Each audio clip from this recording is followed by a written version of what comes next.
a grande maioria de vocês, inclusive quem vai assistir esse vídeo depois, provavelmente não ouviu falar sobre isso, né?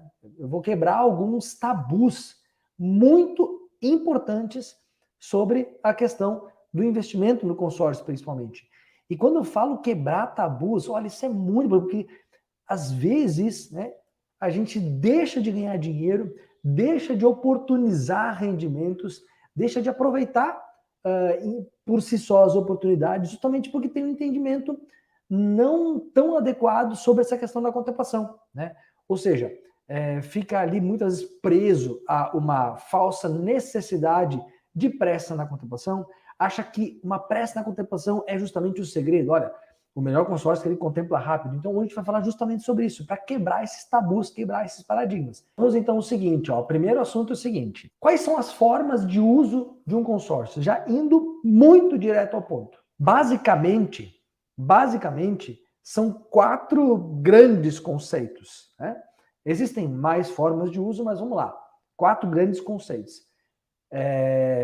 Primeira delas, uma compra imediata, né? Uma compra imediata. Ou seja, eu quero comprar logo, né, um imóvel, um veículo. Tá? Uma compra planejada. Né? Então, se usa também o consórcio para fazer uma compra planejada. Se usa o consórcio como ferramenta de investimento. Vou explicar mais sobre isso também nos próximos minutos aí da nossa live. E como uma ferramenta, né, para aumento de patrimônio. Tá bom? Até então, claro, existe também a abordagem do consórcio como um mecanismo de ajuda a uma melhoria na disciplina financeira, mas não vou entrar nesse mérito hoje. Existe também uma oportunidade de você criar uma espécie de previdência privada através do consórcio, com rentabilidades superiores às maiores previdências do país, mas não vou entrar nessa esfera hoje. Deixamos esse bate-papo para outro dia, tá? Hoje eu vou abordar esses 4 pontos, que é compra imediata, uma compra planejada, investimento e aumento de patrimônio.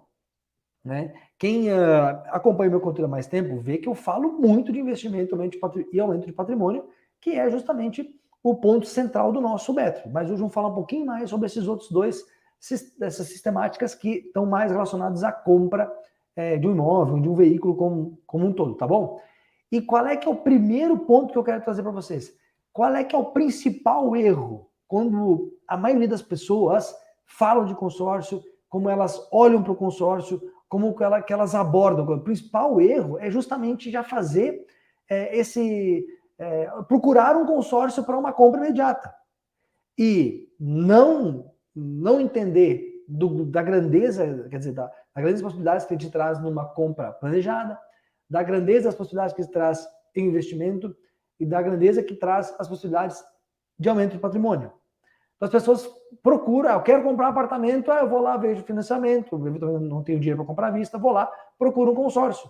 Então, eu tenho que dar um lance no consórcio, aí já entra essa sistemática da contemplação.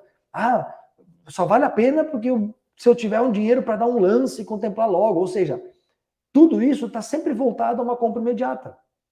Ou seja, a necessidade de eu desembolsar um dinheiro para dar de lance, ela está intrinsecamente ligada a uma necessidade de compra imediata. Até aí tudo bem. Só que o que eu quero trazer? Essa é justamente uma abordagem correta. O consórcio não foi criado, ele não foi desenvolvido, ele não é o principal atributo que ele consegue trazer de benefício quando você quer fazer uma compra imediata pelo consórcio. Não é isso. É o contrário.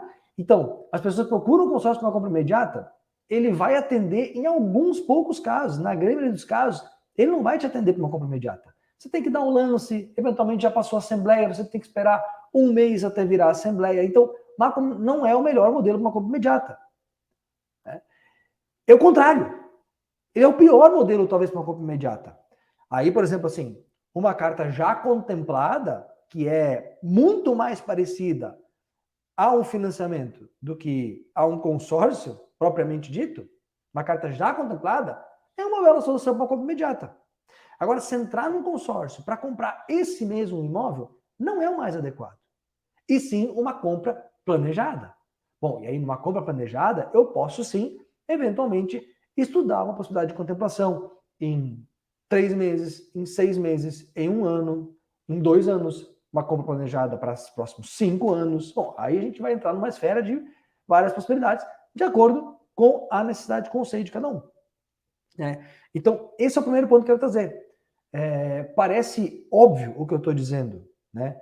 Só que o que eu mais escuto das pessoas quando não conhece, né? Quando emite uma opinião sobre consórcio é isso. Consórcio não vale a pena porque demora para contemplar. Como assim? Não vale a pena porque demora para contemplar? Você quer fazer uma compra imediata? Eu quero. Mas então o consórcio nem é para você, então. Então como não vale a pena? Nem foi feito para aquilo que você quer fazer. Agora, não, eu quero planejar uma compra, daí o consórcio demora. Não, mas então por que você está preocupado se o consórcio demora se você precisa planejar uma compra para os próximos anos? Né?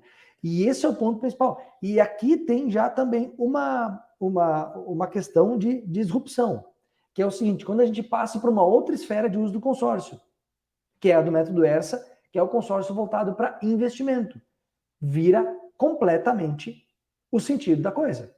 Quando a gente fala do investimento e do aumento de patrimônio, a gente entra em outros estágios de uso do consórcio. E falando especificamente do método ERSA, principalmente, porque qual é o propósito primeiro do método ERSA? É a alavancagem patrimonial. A alavancagem patrimonial é o principal sentido do método ERSA. Então, se em primeiro ponto eu quero trabalhar alavancagem patrimonial, eu quero trabalhar crescimento patrimonial, né, através de uma ferramenta de alavancagem, que então este é o consórcio, aí está o consórcio, para essa finalidade está sendo usado o consórcio, para fazer uma promoção de alavancagem, eu já entro na esfera do investimento, certo? E quando eu falo de investimentos, quando a gente fala de investimentos, a gente vai obrigatoriamente encarar isso com um pensamento de longo prazo. E isso a gente pode falar de qualquer modalidade de investimento.